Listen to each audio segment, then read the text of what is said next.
નમસ્કાર. આજના આ ખાસ વિશ્લેષણમાં સ્વાગત છે. આજે એક એવી રોકાણ પદ્ધતિની સફર પર જઈશું જેણે લાંબા ગાળાના રોકાણને લિટરલી બદલી નાખ્યું છે. આ માત્ર આંકડાઓ નથી, પણ ધીરજ, શિસ્ત અને જંગી સંપત્તિ સર્જનની એક એકદમ ઇન્ટરેસ્ટિંગ કથા છે. સિસ્ટમેટિક ઇન્વેસ્ટમેન્ટ પ્લાન એટલે કે SIP વિશે ઘણી ચર્ચાઓ થાય છે, પરંતુ ખરેખર તે લાંબા ગાળે કેવી રીતે કામ કરે છે અને શરૂઆતના વર્ષોમાં શા માટે ધીરજની સૌથી વધુ જરૂર પડે છે તે આજે આપણે દસ્તાવેજી પુરાવાઓ સાથે સમજીશું. ઓકે, મૂળ માહિતીમાં આપેલી એક બહુ જ સુંદર લાઇનથી શરૂઆત કરીએ. અહીં SIP જાણે પોતે જ વાત કરી રહી છે. નમસ્કાર, હું તમારી SIP છું. શરૂઆતમાં બહુ જ ઉત્સાહ હોય છે, પણ થોડા જ સમયમાં ચિંતા શરૂ થઈ જાય છે. આ ખરેખર hit the nail on the head જેવી વાત છે. શરૂઆતમાં રોકાણ કરવાનો બધો જ ઉત્સાહ હોય છે, પરંતુ જ્યારે બજારની વાસ્તવિકતા સામે આવે છે ત્યારે અસલી રમત શરૂ થાય છે, રાઈટ? આ સાયકોલોજીને સમજવી કોઈપણ સફળ રોકાણ માટે અત્યંત જરૂરી છે. તો ચાલો આ બાબતમાં થોડા ઊંડા ઉતરીએ. આદિત્ય બિરલા સન લાઈફ ફ્લેક્સીકેપ ફંડના ગ્રોથ ઓપ્શનનો એક રિયલ કેસ સ્ટડી જોઈએ. કોઈ કાલ્પનિક વાતો નથી. સપ્ટેમ્બર 1999નો એ સમય એક એવો સમય જ્યારે બજારમાં અનેક ઉતાર ચઢાવ આવવાના બાકી હતા. દર મહિનાની 10મી તારીખે માત્ર 10,000 રૂપિયાથી આ સફર શરૂ થાય છે. આ એક જ ફંડની યાત્રા આપણને રોકાણનું સૌથી મોટું સત્ય સમજાવવા જઈ રહી છે. હવે કોઈપણ રોકાણકાર માટે સૌથી કપરો સમય કયો હોઈ શકે? બરાબર, પહેલા વર્ષે 1,20,000 જમા થાય છે અને 7% જેટલું પોઝિટિવ રિટર્ન મળે છે, એટલે બધું ફર્સ્ટ ક્લાસ લાગે. પણ પછી બીજા અને ત્રીજા વર્ષે અસલી કસોટી થાય છે. બીજા વર્ષે રિટર્ન સીધું -32% પર ખાબકે છે. વિચારો, 2,40,000નું રોકાણ ઘટીને માત્ર 1,68,431 થઈ જાય છે. એક બહુ જ મોટો આંચકો. અને ત્રીજા વર્ષે ફરી -9% રિટર્ન. આ તો ખરેખર રાતોની ઊંઘ હરામ કરી દે તેવો સમય છે. અને એક્ઝેક્ટલી અહીં જ એક મોટો સવાલ ઊભો થાય છે. આમાં સમયે મોટાભાગના લોકો પોતાનું રોકાણ કેમ અટકાવી દે છે? મૂળ માહિતીમાં પણ નોંધ્યું છે કે પહેલા 3 વર્ષમાં સતત નુકસાન જોઈને કોઈ પણ ગભરાઈ જાય. પોતાની પરસેવાની કમાણી રોજ ઘટતી જોવી એ કોઈ નાની વાત નથી ને. મનોવૈજ્ઞાનિક રીતે આ ખૂબ જ ડરાવનો સમય હોય છે, અને આ ડર જ રોકાણકારોને તેમના ભવિષ્યના મોટા નફાથી સાવ અલગ કરી દે છે.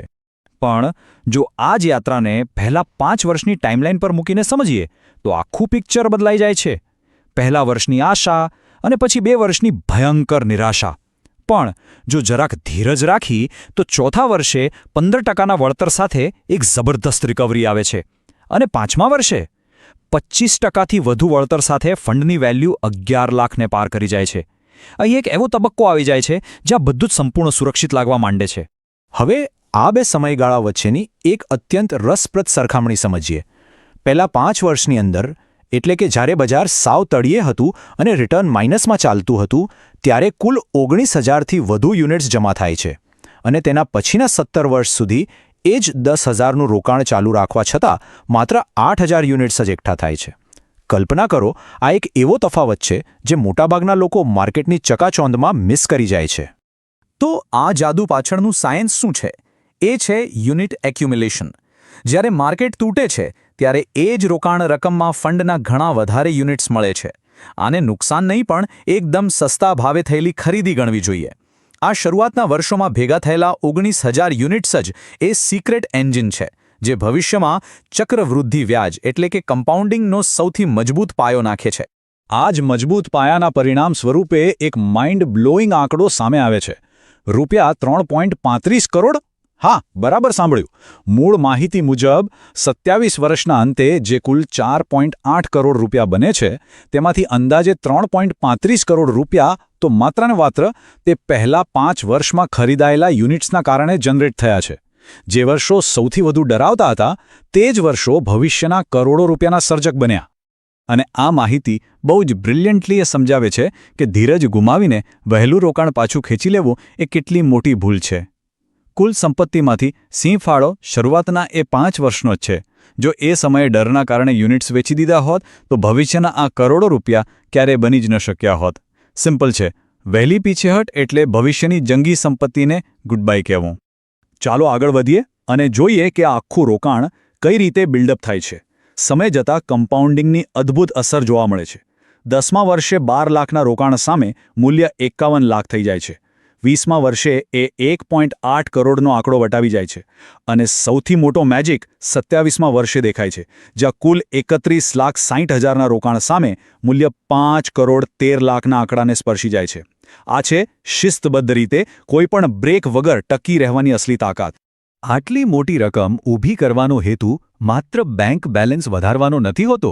આ લાંબા ગાળાની મૂડીથી જીવનના બહુ જ મહત્વના નાણાકીય લક્ષ્યો સરળતાથી પૂરા કરી શકાય છે.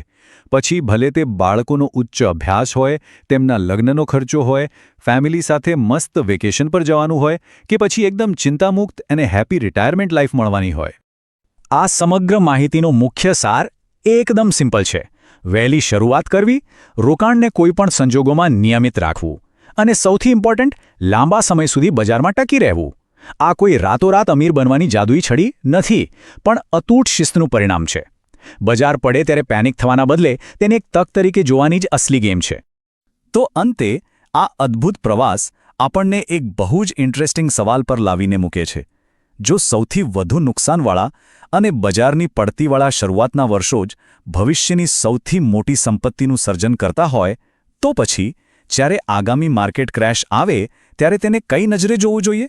શું એ રોકાણ ખેંચી લેવાનો ડરાવનો સમય હશે કે પછી ભવિષ્ય માટે વધુ યુનિટ્સ એકઠા કરવાની એક સોનેરી તક? આ પ્રશ્ન સાથે આજના આ વિશ્લેષણને અહીં જ વિરામ આપીએ છીએ. જોડાયેલા રહેવા બદલ ખૂબ ખૂબ આભાર. Contact us today for the right guidance.